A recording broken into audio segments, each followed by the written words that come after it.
मराठवाड्यामधनं, कोकणामधनं, मध्य प्रदेशमधनं, छत्तीसगडमधनं, गोवा, गुजरात, आंध्र प्रदेश, राजस्थान, दिल्ली, उत्तरांचल. मी मगाशी विचारलं, काही तर आपले सेवक उत्तरांचलवरून आले आहेत आणि त्यामुळे आता आपला हा जो परिवार आहे, हा परिवार संपूर्ण भारतभर आपण या ठिकाणी याची नोंद होते आहे.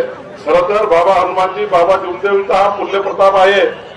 संपूर्ण देशामध्ये आणि विश्वामध्ये, जगामध्ये सुद्धा आता आपला परमात्मा एक सेवक, हा जो सेवक आहे तो त्या ठिकाणी बाबा हनुमानजी, बाबा जुमदेवीच्या पुण्य प्रतापाची प्राप्त झालेला आहे.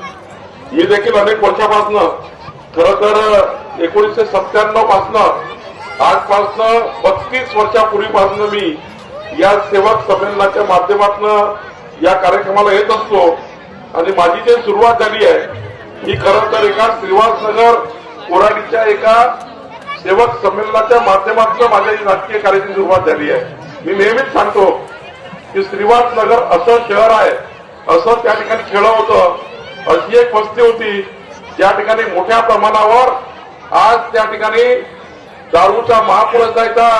मोठ्या प्रमाणावर त्या ठिकाणी श्रीवासनगर वस्तीमध्ये प्रत्येक घरी दारू घेतल्याशिवाय कोणी राहायचं नाही.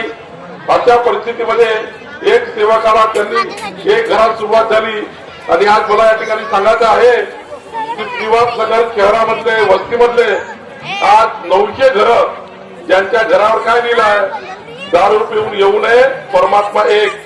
1000 परिवार एका वस्तीमधले त्या ठिकाणी व्यसनातून मुक्त झाले. त्या वस्तीमधनं मी या ठिकाणी आपली सामाजिक जीवनाची सुरुवात केली होती. खरं तर हे कशामुळे होऊ शकतं तर आपल्या केवळ आणि केवळ बाबा हनुमानजी, बाबा जुमदेवीच्या पुण्य प्रतापामुळे आज या ठिकाणी हे परिवर्तन होऊ शकतं. हे जगाने मान्य केलंय आणि देशाने मान्य केलंय आणि खरं तर आपल्याकरता, सर्वांकरता एक मोठी देण या ठिकाणी आहे. खरं तर या ठिकाणी जी बाबा जुमदेवीच्या कार्याची शिकवण आता संपूर्ण दूर पोहोचलेली आहे. हा विराट जनसागर या ठिकाणी दिसतोय, हा विराट सेवकांचं संमेलन या ठिकाणी दिसत आहे. हा केवळ बाबा हनुमानजी, बाबा जुमदेवीचा पुण्य प्रताप आहे. आज सकाळपासून हवन कार्य झाला आहे, झेंडावंदन झालं आहे, प्रतिमापूजन झालं आहे, भजनाचे कार्यक्रम झाले आहे, मानव धर्माच्या कार्यावर चर्चासत्रही झाले आहे आणि अशा वेळी अशा ठिकाणी या कार्यक्रमाची योजना तयार झाली आणि विशेष आणि आनंदाची बाब अशी आहे, आनंद आणि अभिमानाची बाब आहे, इथल्या प्रत्येक गोष्टीमध्ये सेवाभाव रुजलेला आहे. या ठिकाणी बसलेला प्रत्येक सेवक हा कुठेही हालता न डुलता, किती तहान लागली, किती भूक लागली तरी ज्या पद्धतीने सेवाभावामध्ये आहे, हा सेवाभाव प्रचंड ऊर्जा देणारा आहे, प्रचंड आत्मशक्ती निर्माण करणारा आहे आणि म्हणून या सेवाभावामध्ये आपण सर्व तल्लीन झालेलो आहोत. खरं तर मी बघतोय, जेव्हा या ठिकाणी थोडं पायी आलो तेव्हा बघतोय आपापल्या घरून आपापले डबे घेऊन ज्या पद्धतीने आपले परिवार आनंदाने त्या ठिकाणी बसून जेवण करतात आहे. बाबा हनुमानजी, बाबा जुमदेवीचा पुण्य प्रताप घेत आहे. खऱ्या अर्थाने या ठिकाणी मान त्यागी बाबा जुमदेवजींनी आपल्या जीवनाची निष्काम सेवा केली आहे, निष्काम कार्य केलं आहे आणि म्हणूनच या ठिकाणी हे कार्य सुरू झालं आहे. मानव धर्माची स्थापना करून पूर्ण या ठिकाणी पुढे कार्य करण्यासाठी परमात्मा एक सेवक मंडळाचा निर्माण झाला आहे. मानवाची सेवा हीच ईश्वर सेवा आहे, मानवाची सेवा हीच ईश्वर सेवा आहे.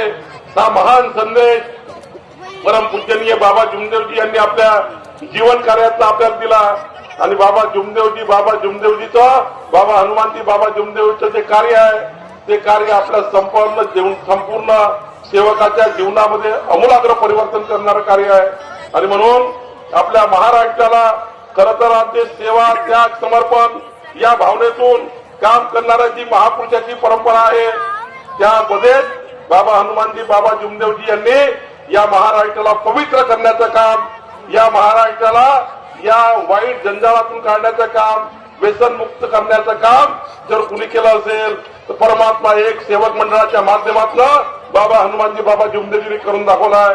याकरता मी नेहमीच सांगतो, सरकारने करोडो, हजारो कोटी रुपये खर्च केले. मी आता राज्याचा मंत्री आहे, त्याचा हिशोब घेतला तर किती निघेल.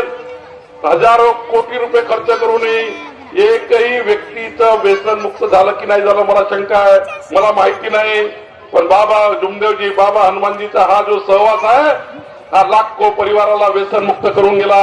एकही रुपयाचा त्या ठिकाणी कुणालाही त्या ठिकाणी एकही रुपयाचा देणगी न देता आपल्या जीवनाचं कल्याण करून गेलाय. खरं तर हा मोठा पुण्यप्रताप या ठिकाणी लागलेला आहे. मी या ठिकाणी एवढंच सांगेन, बाबा जुमदेवजीने त्यांच्या शिकवणीप्रमाणे अंधश्रद्धा निर्मूलन असेल, दारूबंदी असेल, कुटुंब प्रबोधन असेल, जातीभेद निर्मूलन असेल, अनेक प्रबोधनाचे कार्य आपण करतोय. आज आपल्या परमात्मा एक सेवक मंडळाचे जे आपले मंडळ आहेत ते गावागावामध्ये, चावडीमध्ये मोठ्या प्रमाणावर, वार्डामध्ये आता परमात्मा एक सेवक संमेलनाची सुरुवात झाली आहे. प्रत्येक गाव व्यसनमुक्त होत आहे. व्यसनमुक्ती केंद्राची आता गरज नाही आहे. इतक्या मोठ्या प्रमाणावर व्यसनमुक्त या ठिकाणी गाव झाले आहे आणि समाजाला दिशा देण्याचं काम या ठिकाणी आपलं परमात्मा एक सेवक मंडळ करत आहे. मी या ठिकाणी एवढंच सांगेन, या 4 तत्व 3 शब्द 5 नियम यांना आधारभूत मानून परमात्मा एक सेवक मंडळाचे जे काम चालू आहे, महान त्यागी बाबा जुमदेवजी यांनी दुःख, गरिबी, अज्ञानी मानवाला भगवंताचा विचार देऊन परिचय करून दिला आहे. आणि म्हणूनच मी या ठिकाणी नेहमीच सांगतो, खरं तर राजू मदनकरजीचं मी वारंवार का त्या ठिकाणी अभिनंदन करतो. आज मी जेव्हापासून राजू मदनकरजी अध्यक्ष झाल्यापासून त्यापूर्वी सुद्धा मी कोणाची तुलना कोणाची करत नाही.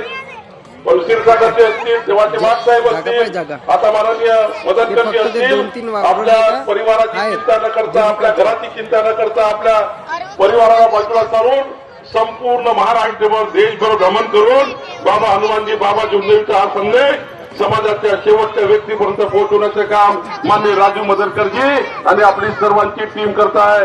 या टीमचे मी मनापासून अभिनंदन करतो. आपणही यांचं जोरात टाळ्यावाजून अभिनंदन केलं पाहिजे. यांनी सर्वांनी हा जो जगन्नाथाचा रथ आहे तो पुढे नेण्याचं कार्य या ठिकाणी केलं आहे. बंधूंनो, मी या ठिकाणी एवढंच सांगेल, जास्त वेळ घेणार नाही. येत्या काळामध्ये आपल्याला केवळ भाषण द्यायचे नाही आहे, तर बाबा हनुमानजी, बाबा जुमदेवीचा हा जो व्यसनमुक्तीचा रथ आहे तो समाजाच्या शेवटच्या माणसापर्यंत पोहोचवण्याकरता काम करायचं आहे.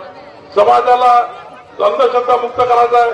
आणि म्हणून पुढच्या काळामध्ये या स्थळाचा डेव्हलपमेंट करणे ही आपली जबाबदारी आहे.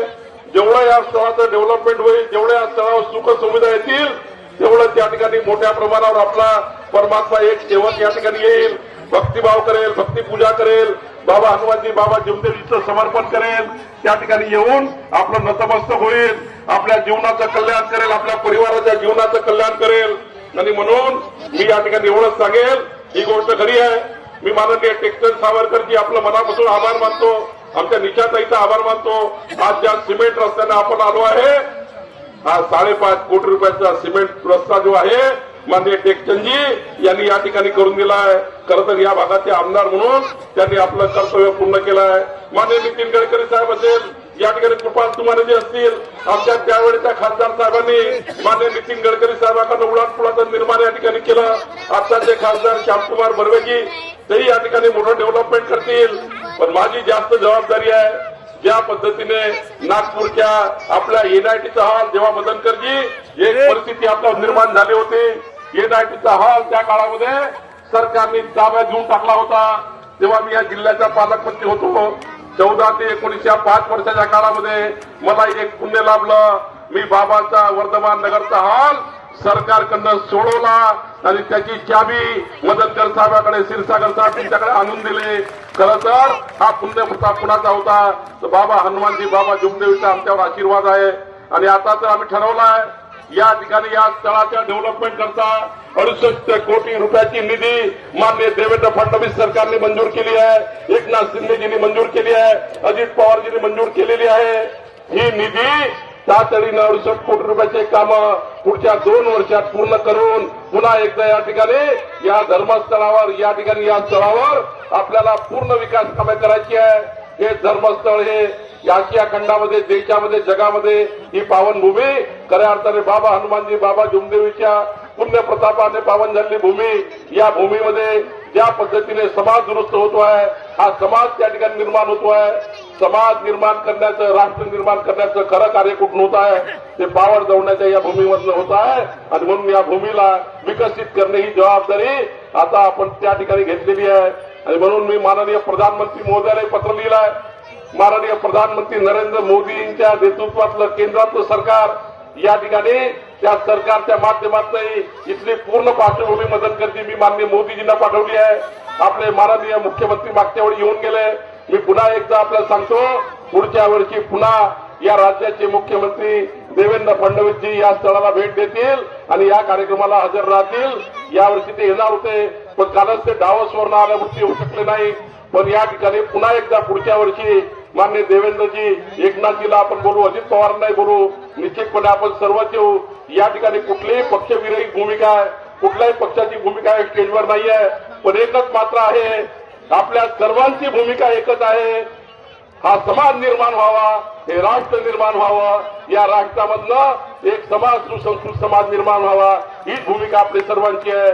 मी पुन्हा एकदा बाबा हनुमानजी, बाबा जुमदेवजीला एकच मागणी मागतो, जे या ठिकाणी आमचे भाविक बसलेले आहे, सकाळपासून जे सेवक आलेले आहे, तुम्ही सर्व लोक या ठिकाणी आले आहेत. बाबा हनुमानजी, बाबा जुमदेवजीला एवढंच मागेल, तुमचं सर्वांचं जीवन मंगलमय राहू दे. तुमच्या सर्वांच्या जीवनामध्ये मोहन महान कार्य तुमच्या हातनं होऊ दे. तुमच्या हातनं या महाराष्ट्राचं, देशाचं भलं होऊ दे. आणि सर्वात महत्वाचं, तुम्हा सर्व लोकांचं जीवनाचं रक्षण, तुमच्या परिवाराचं जीवनाचं रक्षण, जी मागणी घेऊन आपण या ठिकाणी बाबाच्या दरबारात आलो आहे, ती मागणी सर्वांची मान्य होऊ दे. एवढंच बाबांना मी हात जोडून विनंती करतो आणि माझे 2 शब्द संपवतो. धन्यवाद.